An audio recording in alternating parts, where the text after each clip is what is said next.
Bonjour chers bâtisseurs d'Afrique et bienvenue dans cette vidéo. Aujourd'hui, je vais vous montrer comment est-ce qu'on fait les calculs de façon pratique dans le domaine du génie civil. Alors aujourd'hui, je vais m'attarder plus sur les calculs des maçonneries, c'est-à-dire les calculs du nombre de parpaings. Et vous allez comprendre que c'est quelque chose de très facile. Alors avant de commencer, je tiens à préciser que cette chaîne c'est la toute première plateforme de formation pratique dans le domaine du génie civil en Afrique. Si vous n'êtes pas encore abonné, je vous invite vivement à vous abonner. Ça aide énormément et ça permet à d'autres personnes de découvrir la chaîne et d'apprendre davantage. Si vous n'avez pas encore partagé, je vous invite également à partager pour aider les milliers de jeunes qui manquent de repères dans le domaine de la construction. Aujourd'hui, cette vidéo s'adresse à presque tout le monde. Pourquoi tout le monde? Parce que vous soyez entrepreneur dans le domaine du génie civil, que vous soyez promoteur immobilier, que vous soyez étudiant dans le génie civil, ou alors que vous soyez un simple passionné de la construction, cette méthode de calcul, ces démonstrations vont extrêmement vous aider. Alors je vous invite vivement à regarder la vidéo jusqu'à la fin parce qu'à la fin de la vidéo, vous allez comprendre pourquoi est-ce que nous faisons un certain nombre de choses et vous allez comprendre le pourquoi du comment de certaines choses. Sans plus tarder, on passe directement à l'aspect pratique. Cette esquisse-ci, ne vous fiez pas trop à cela, c'est l'esquisse que j'ai fait pour pouvoir vous expliquer afin que vous puissiez comprendre de façon profonde.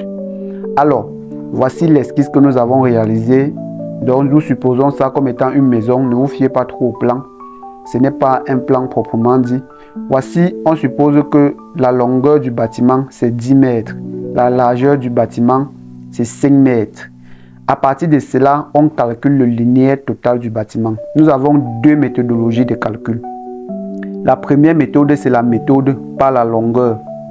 Et la deuxième méthode c'est la méthode par la surface. Nous allons commencer par la première méthode qui est la méthode par la longueur.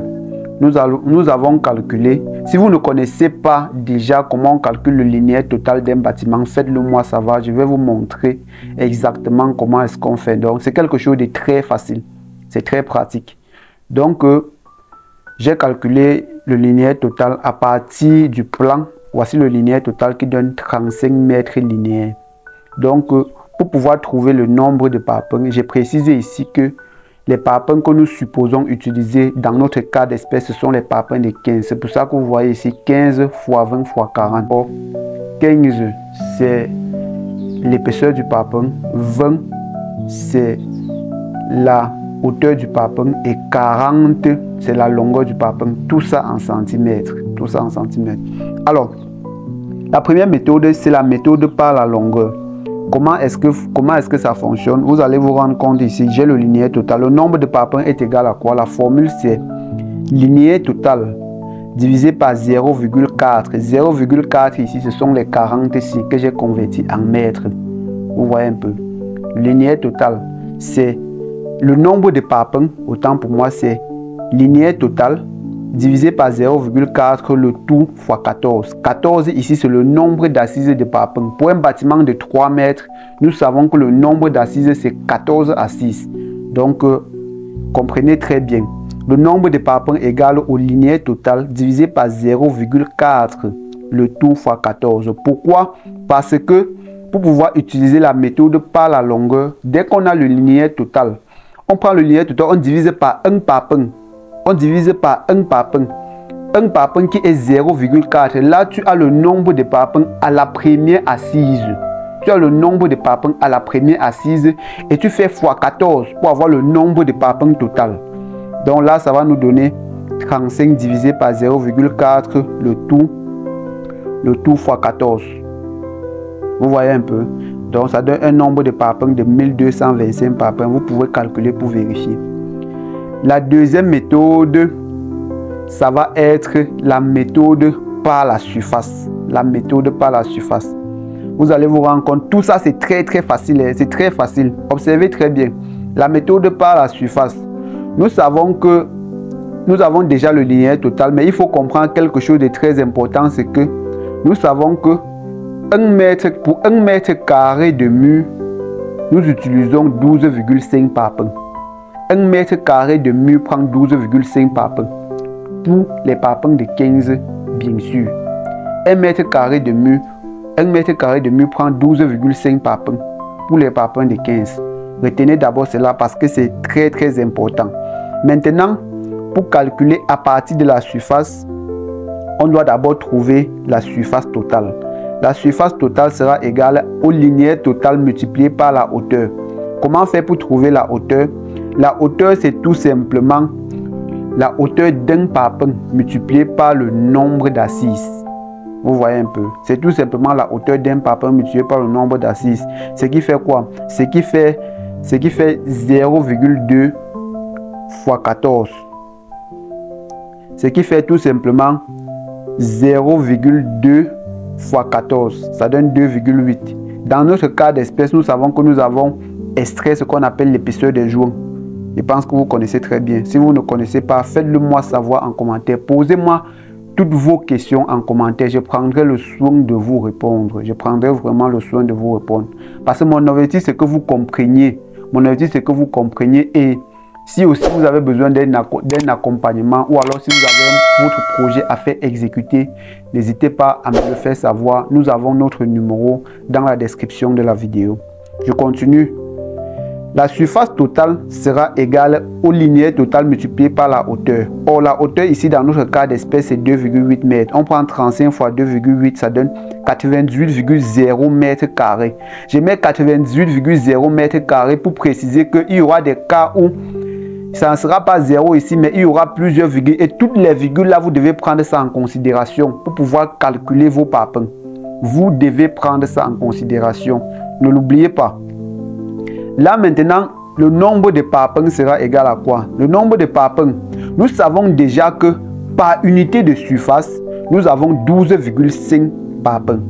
Donc nous allons prendre juste la surface totale multipliée par le nombre de parpaings par unité de surface qui est 12,5. Donc on prend la surface totale fois nombre par unité de surface.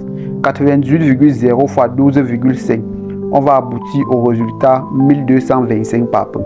Vous allez vous rendre compte que le résultat B correspond au résultat A. Mais, j'ai précisé ici, ça ne va pas toujours être la même chose à chaque fois.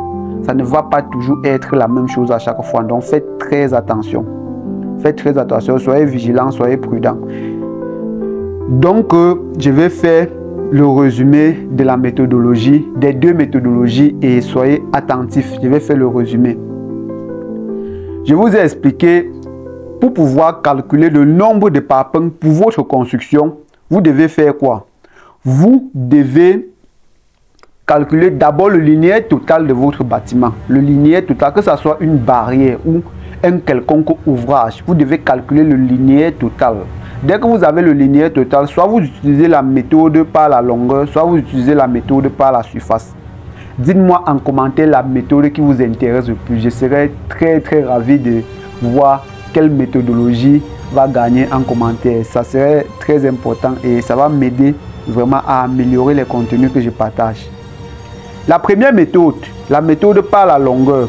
On calcule le linéaire total. Dans notre cas d'espèce, on a le linéaire total qui correspond à 35 mètres. Nombre de parpaings sera égal au linéaire total divisé par 0,4. Le 0,4, c'est la longueur d'un parpaing. Le tout fois 14. 14, c'est le nombre d'assises de parpaings. Ce qui nous donne 35 divisé par 0,4, le tout fois 14. Là, on a 1225 parpaings. La deuxième méthode, méthode par la surface. Linéaire total, ça ne change pas. On connaît déjà que 1 mètre carré consomme 12,5 parpaings. On trouve d'abord la surface totale. La surface totale égale à quoi? Linéaire total fois la hauteur. La hauteur, je vous ai expliqué comment est-ce qu'on calcule. On prend 0,2 fois 14. Ça nous donne la hauteur parce qu'on met de côté l'épaisseur des joints. L'épaisseur des joints de mortier, on met de côté. Ce qui nous donne une surface totale de 98,0 mètres carrés. Le nombre de parpaings sera égal à la surface totale fois le nombre de parpaings par unité de surface. 98,0 fois 12,5 qui donne un nombre total de 1225 parpaings. Le résultat B est égal au résultat A. Dites-moi en commentaire ce que vous en pensez. Si vous ne partagez pas la vidéo, si vous n'avez pas encore partagé, autant pour moi, n'hésitez pas à la partager. N'hésitez pas également à vous abonner. Ça aide tellement au référencement parce que ça permet à d'autres personnes de pouvoir découvrir ce que nous partageons à la jeunesse. Alors, si vous avez besoin de vous faire accompagner, si vous avez besoin de notre contact, n'hésitez pas à me le faire savoir. Nous avons notre numéro de téléphone dans la description. Si vous avez d'autres questions, surtout si vous avez des questions, n'hésitez surtout pas à poser vos questions. Je prendrai le soin de répondre à chacune de vos préoccupations comme je le fais très souvent. Si vous avez besoin que je fasse d'autres calculs dans le domaine du génie civil, dans le domaine des constructions, de façon pratique et simple comme je le fais là, si vous avez besoin que je le fasse pour d'autres ouvrages, pour d'autres trucs, que ce soit pour la ferraille, que ce soit pour la quantité de ciment, que ce soit pour n'importe quoi, faites-le moi savoir. Je prendrai le soin de vous expliquer pas à pas comment ça se fait. Vous comprenez que ce n'est absolument rien de compliqué. Je vous donne tout simplement les secrets que les ingénieurs vous cassent chaque jour. Moi, je suis un ingénieur en bâtiment, mais j'ai décidé de partager avec les autres, de partager avec la jeunesse. Chers bâtisseurs d'Afrique, ça a été un plaisir. Merci, merci et merci encore.